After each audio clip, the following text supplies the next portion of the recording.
How are you doing? This is Steven with Merk Farms Hunting and doing the weekly update. It's just about, October 9th looks like. So about right on schedule with this. It has been a busy week for hunting leases.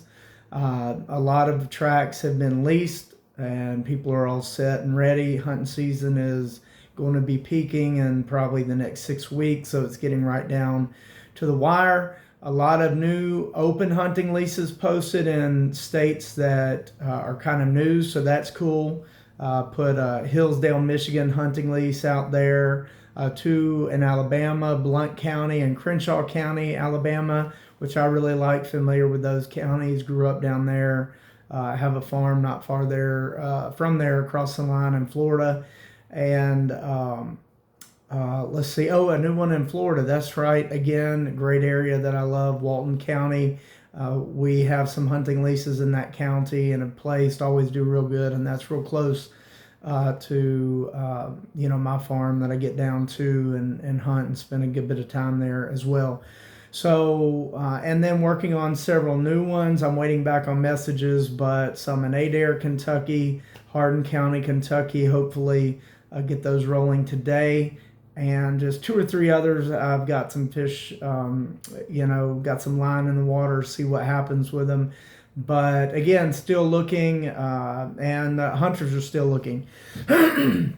Now, as I had mentioned, and I just went through this today with somebody, that unfortunately last year especially had a lot of basically hunter type fraud, check floating, and illegal hunting, dropping people off, things like that. When people figured out where vacant land was, that's why at the beginning of the year I've been collecting driver's licenses. And similar situation, I've mentioned this before, but I'm going to mention it again. Definitely want to get you in hunting. Most people, they're going to do their hunting in the month of November, but especially I think this weekend is some youth weekends. Next weekend or so is some black powder weekends, and the hunting really kind of heats up, especially for let me close that out. Somebody's calling now on some hunting land. Let me get that turned off. Okay. So anyway, back to it. And in the south, like the ones I mentioned down, Florida, Alabama, those will kind of kick off later in January, February, get really kind of big. But anyway, I had a gentleman hit me up even yesterday. Hey, I want addresses to all these properties, and sent like a list of, it really had been like 6 to 8 tracts over 1,500 acres.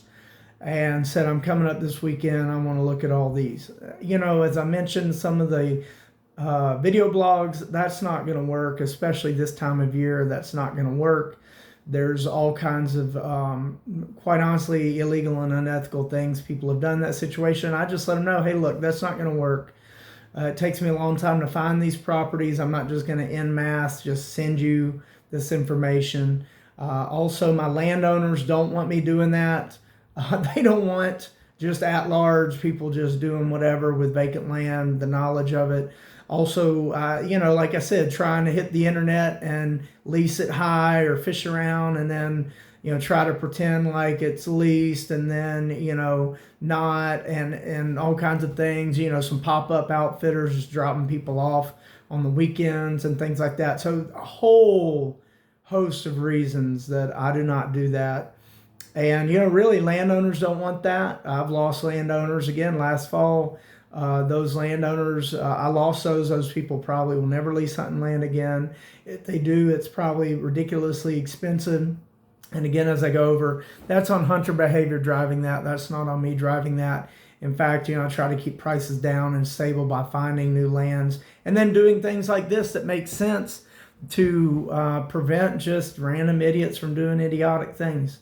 So I'm not saying that's the case with everybody, and the person did take a little bit of offense initially at it, but hey, it's worth it to me to speak clearly, plainly, and let you know the processes, because I don't even know if your feelings are hurt or if you just kind of are found out or have a guilty conscience or whatever. But if you're on the up and up, you should be willing to go through whatever processes, especially that I have found that work this time of year.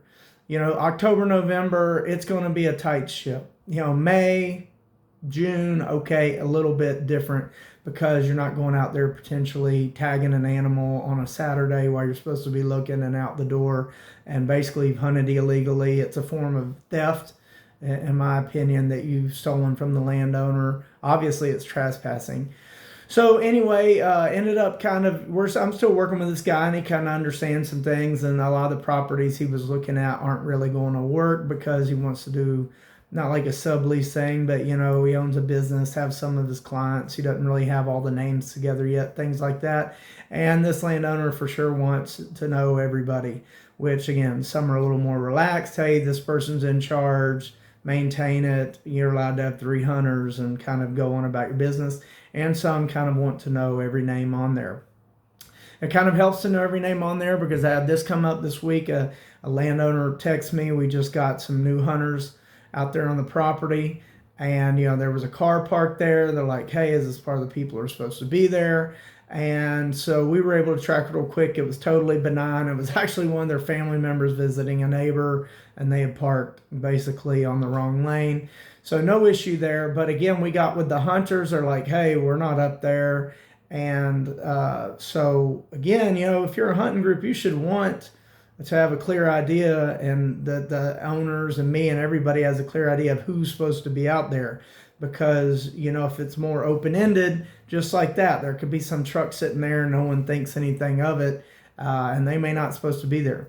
So obviously the more information the better, but I'm working with that person to hopefully find a hunting lease that fits for his kind of model of being in charge of it, having 3 or 4 business clients come out and things like that, which is kind of usual. But to my point, if you're hitting me up the next 4, 5, 6 weeks, of course, the driver's license, of course, the NDA, and of course, I want to know every detail of what your plans are and that type of stuff. And I'm just going to let you know the behaviors that I deal with this time of year so that you know to avoid them and know that I kind of know what they are. Okay. So, good new tracks, hit the website, and I think actually I see one of the messages I just got, I think is going to be, looks like this Hardin County, Kentucky one is going to open, so I may post that one today.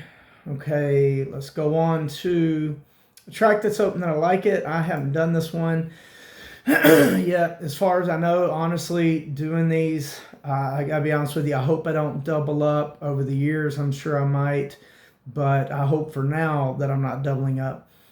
So again, a lot of new ones all over the place. I have a message right now on a new one that I'm going to try to see what they want to do about it, and I may post it open today. Okay, so we're going to go to the Ohio County, Kentucky ones, and I've done a lot there recently because I've got a lot of land there, and it's a really great area. And then these are kind of the areas that this gentleman I know was wanting to look at. And it's a great area. Okay, I like it. The Ohio, Kentucky 275, you can look at the price. I may tinker with it just a little bit this week and then leave it sit until it converts to a longer lease. And again, the price will change over the years. But I really like this one. It is, I have it as likely on my rating because it's likely. It's 275 acres, a good bit of land. Also, what I like it's what I call a headwoods, or like a point woods, and this is a big block of woods with a lot of crop land starting right after the woods. So I like that. It reminds me of my farm I started this whole thing at, and loved of hunting my grandparents' farm on Merk Road down in southern Indiana, Harrison County, and always enjoyed it, and I'm fortunate to be able to hunt it for a long time. It's been sold now for a long time to others. But that was, and I never really realized it at the time, but that was the last set of woods, basically before the big croplands of Harrison County in southern Indiana started. And as the bird flew, is probably just 1 mile north of the Ohio River, a couple main creeks kind of running through there. from just south of those woods on down to the river. And really, that to me is one of the things that made it really great. Also, it wasn't actively farmed for most of the years I was hunting. So it was your woods. From there, it was you could be in the woods to the Ohio River a mile or so. And then right outside the woods was basically some overgrowing fields, thickets, and then your croplands. So I think that's fabulous. If I can find a property that's that last set of woods before the crops, that is usually a good property. That's their last anchor point before they really get out and feed. They live back and forth really tight in there with the food and the cover just right there. So I like that. This is, again, one of those head type of woods where it's got a lot of crops on the border and the land transitions more into croppish type open lands from there. Really good sign. Another reason why I like it is, well, I mentioned the owners. This is a very great situation. Large absentee investment landowner. I mean, they count on the hunters. You have prosecution power there as part of your license or lease. I mean, you can get in it and organize it. I mean, of course, I hate saying these words, but I mean, it's literally like you own it. As far as, I mean, you are the person that's really kind of is supposed to rule the roost there. So that's always great. Don't check in with anybody. Your group is organized, and you're the only people supposed to be on there. And probably set you up a little place for camp and things like that. That's awesome. There's a lot of liberty there. Of course, professional and abiding by the rules. A lot of, there's a couple ponds in there mixed in the woods. That's always good. I haven't actually made it to the ponds to check them out, but they're of decent size. I'm sure there's something in there. Also, maybe some wood ducks come in there. I haven't really looked. Another reason why I like it, a lot of infrastructure. Tons of trails been developed over the years. Lots of different roads. That's awesome. So again, ease of getting around.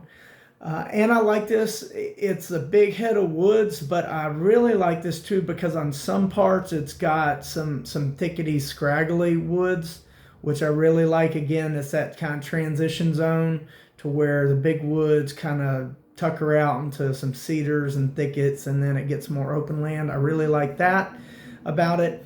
Also, it's got at least one, I know, really nice utility line cut on it. That's always awesome. It's just, set up for especially rifle shooting, creating food plots, things like that. So that's really awesome as well.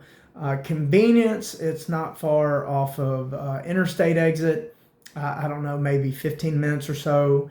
It's way out in the country, but close to the interstate, and there's several small little communities there with plenty of hotels and things like that as needed. If you don't develop your own little pull behind or something, you might want to stay there on site. So again, I really like that property. It's open now. Get on there, check it out. Ohio, Kentucky, 275 acres. Look at the other new properties that are rolling out. Looks like I got a new one to try to post today, actually in Kentucky. But again, make sure to check out those in new states. Going to keep on working and expanding. A lot of land got leased this week. And again, look forward to getting you on land. Just know, we got the processes in place, especially this time of year, for a purpose. Driver's license from everybody, membership for everybody. NDA, no repost and no trying to lease and then come back with the money. And of course, all the illegal stuff like hunting, trespassing, dropping people off, obviously those in the license there, just quick referral law enforcement. And again, that helps the landowners, helps me, helps you to know that we have these things in place to try as much as we can to make sure the properties just are really, really private, so that when you're on there, you have a chance of a much better experience. And most everything is super easy breezy. But nonetheless, this is Steven with my weekly update, Merk Farms Hunting. Interested in that or other properties, hit me up.